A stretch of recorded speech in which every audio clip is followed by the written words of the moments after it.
ईद मुबारक यार, सबसे पहले तो एक दफा, दूसरी दफा, तीसरी दफा। माशाल्लाह क्या प्यार है लोगों का आपके साथ। प्यारे लोगों में प्यार ही होता है। अली भाई वो ईदी दे दे। मुझे तो ईदी लेनी चाहिए सबको। आज हम लाइव म्यूजिक सुनाएंगे तो आप सबसे आज मैं ईदी लेके जाऊंगा घर। वो पहला मुल्क दे हालात खराब ने अजना दे भी हालात खराब हो जाने। अली भाई आए प्लीज।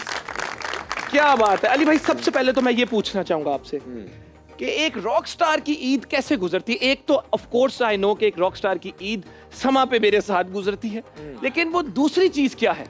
देखिए जब रॉक स्टार की शादी हो जाती है ना तो फिर ईद वैसे गुजरती है जैसे बीवी बच्चे चाहते हैं।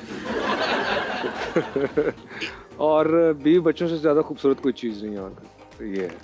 क्या बात। अली भाई आपको कभी दर्जी ने वेट करवाया चांद रात पे? दर्जी ने मुझे? हाँ। चांद रात पे नहीं, मेरा ऐसा कभी इत्तेफाक नहीं हुआ कि मैं दर्जी के पास चांद रात पे गया हूँ, क्योंकि मैं 3-4 दिन पहले सिलवा लेता हूँ।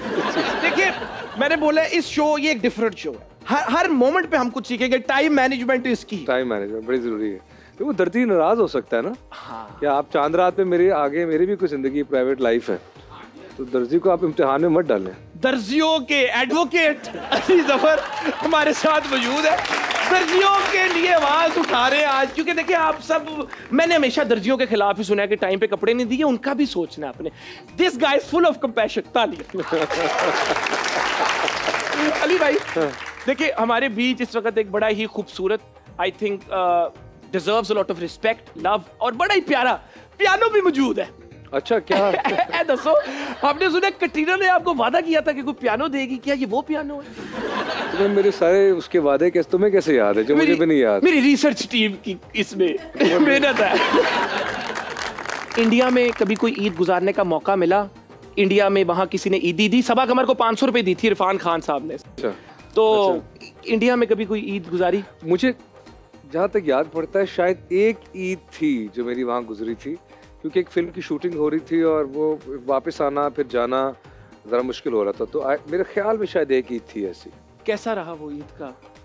बस फैमिली से दूर ईद ज़रा बहुत सूखी ईद होती है, तो लेकिन बड़ा मिस कर रहा था उस वक्त।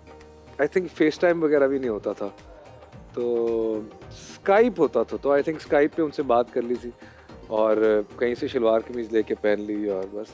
लेकिन वहाँ बड़ा वो रिस्पेक्ट करते थे, और जो मेरे दोस्त थे उनमें कई मुसलमान थे, वो सेलिब्रेट करते थे, कई डायरेक्टर्स। तो आई थिंक किसी के घर जाके फिर मैंने उनके घर पे, शायद कबीर खान के घर, शायद मुझे अब याद नहीं है, लेकिन कबीर भी लव यू, तुमने हमारे अली भाई की वहाँ ईद पे उनके साथ टाइम गुजारा। जा कबीर लव यू, तेरे हस्ते दुआ भाई।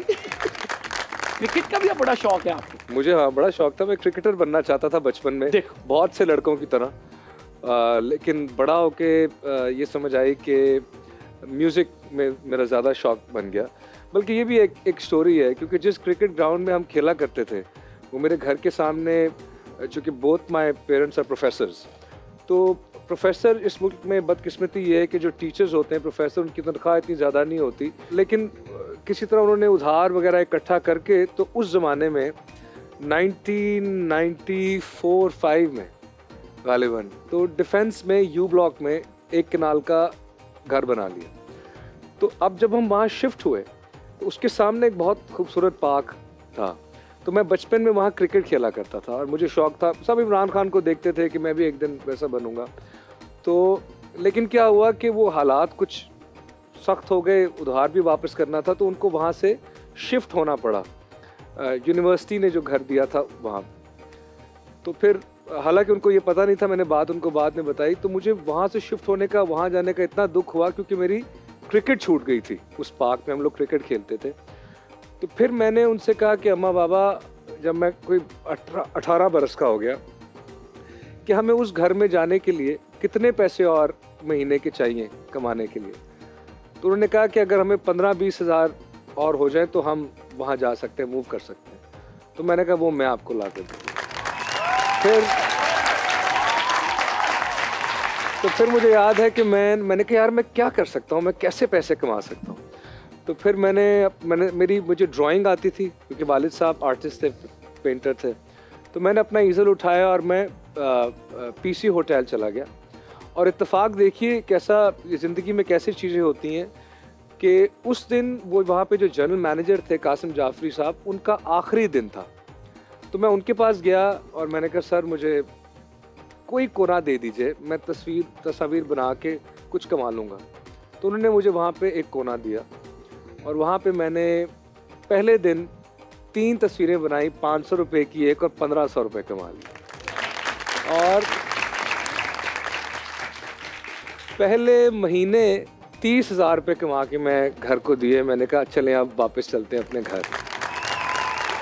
मैं इस पे कहना चाहूंगा 3 चीजें जो सबसे पहली अली भाई ने स्टार्ट किया घर की स्टोरी से कि आपने हर चीज से सीखना है। पहला विजन, लाइफ में विजन इज वेरी इंपॉर्टेंट। उनका विजन था तो उन्होंने घर वालों से कहा कि आप बताएं कितने हमें पैसे चाहिए होंगे, विजन। दूसरी चीज जनरल मैनेजर की, हम हमेशा जाते हुए कोई अच्छा काम कर देते हैं, वो जा रहे थे तो वो ये करके, हमेशा जब जाने का डर ना हो तब भी कोई अच्छा काम कर दो। बाकी तीसरी बात जिससे बाद में मैं गाने पे जाना चाहूंगा, 92 में अगर अंकल ने वो प्लॉट ना बेचा होता तो अंकल ने आज अपनी सोसाइटी काट ली।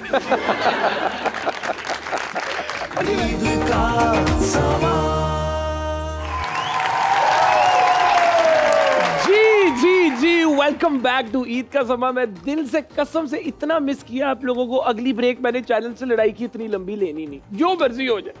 अली भाई आप भी हमेशा विजिबल रहे हैं और एक और भी सिंगर है जिन्होंने 2000 कॉन्सर्ट्स किए। पता नहीं मुझे, आई डोंट नो आपने कितने कॉन्सर्ट्स किए, उनके ऑनलाइन थे और रिसेंटली भी वो सोशल मीडिया पे बहुत वायरल थे। एंड वी लव यू, चाहत फतेह अली खान साहब। उन्होंने एक वीडियो बनाई, नहीं उन्होंने वीडियो में, जो कि मैंने सुना है, correct me if I am wrong, आपको इनवाइट किया बर्तानिया कोलैबोरेशन करने के लिए।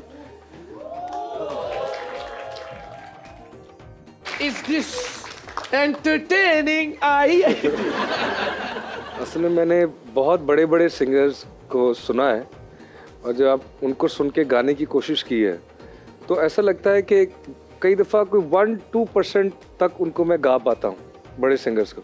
लेकिन ये ऐसे सिंगर है कि मैं इनके 0.1 पे भी नहीं पहुँच सका। आपने मुश्किल पे डाल दिया अली भाई को। एक दफ़ा मैंने देखा तो उन्होंने मुझे, लेकिन उनका प्यार है, उन्होंने इन्वाइट किया, अली साहब वेलकम टू लंदन, कभी भाभी को लेके आइए, तुनक दूसरा करके। वो बड़े मजे के आदमी है। देखिए जो आदमी 2 लोगों को हंसा सके ना, तो ये भी उसकी देन है। एब्सोल्युटली हंसा भी सके, एंड जिस आदमी में वो करेज है to do something different regardless of whether दुनिया क्या कहती है। बिल्कुल। तो आए चाहत साहब के लिए भी तालियां। चाहत साहब we actually we love you. आएंगे हम लंदन, मेरा चक्कर लग रहा है तो इंशाल्लाह ताड़े नाल रोटी जी लेके प्यार के साथ रोटी खाएंगे आपके साथ। अली भाई ईद का समा है जिसमें आप हैं और मैं हूं और ऑडियंस है, लेकिन ईद जितने लोग ईद में हो उतना मजा आता है। तो हमारे साथ एक गेस्ट भी है जिनको मैं भी बुलाना चाहूंगा इस शो पे कि वो हमारे साथ आए, हमारे साथ ईद मिले।